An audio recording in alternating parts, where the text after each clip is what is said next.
avariyalar bor. Ushbu elektromobilni TAS kompaniyasidan kelib texnika xarid qilgan mijozlarimizdan bittasiga topshiramiz. Murojaatimizni ko'ruvdinglar. 1000 dollardan aksiya qilgan edik ushbu Shakman avtofurgonlarimizga 7,5 hamda 9 metrliklariga Ramazon aksiyasida o'sha 1000 dollardan arzon olishingiz mumkin. Ko'ryapsizlar, har kuni texnikalarimiz 3 ta 4 ta sotilib ketyapti. Mana imkoniyatdan foydalanib olib chiqib ketgan mijozlarimiz. Ushbu texnikalarimiz sotuvda tayyor turibdi. Ramazon aksiyasining muddati 5-aprelgacha. 5-aprelgacha shartnoma olib, eski narxlarda xarid qilishingiz mumkin. Ya'ni o'sha 1000 dollar 13 million arzoniga olib, ham elektromobil ishtirokchisiga aylanasizlar.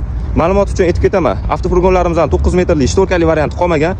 Shtorkasiz varianti 47500 dollar. 7,5 metrli avtofurgonimizdan shtorkali varianti 48000 dollar. Shtorkasiz varianti 46000 dollar. Hamma texnikalarimiz sotuvda tayyor turibdi. Imkoniyatni boy bermaylar. Ramazon aksiyasidan foydalanib qolinglar. Muddati 5-aprelgacha. Pastda nomerlar qoldiraman. 24/7 damsiz javob beryapmiz. Shartnomalarni olsanglar bo'ladi. Bayramdan keyin tezda borib to'lov qilib 5-aprelgacha uspet qilsanglar bo'ladi. Hammangizga omad, bayram muborak bo'lsin.